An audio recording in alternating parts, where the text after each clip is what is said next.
এই জন্য চাহিদার সীমা টেনে ধরো। যে যত বেশি চাহিদার সীমা টেনে ধরতে পারে সে তত বেশি খুশি এবং সন্তুষ্টি অর্জন করতে পারে।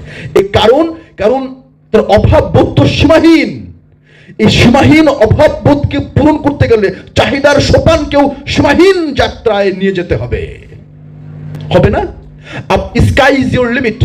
আপনি আসমান ছুঁতে চান, এটা আপনার অভাব। এটাকে পূরণ করতে গেলে আপনার ক্যাপাসিটিও সেদিকে নিতে হবে। এখন এই ক্যাপাসিটিকে সেদিকে নিতে হলে ঈশ্বর থেকে চিন্তা চেতনা দূরে সরে যাবে।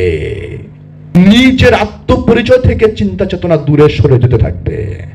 আপনাকে যে কারণে পাঠানো হয়েছিল সেই অ্যাসাইনমেন্ট থেকে আপনি মনের অজান্তেই দূরে সটকে পড়তে থাকবেন।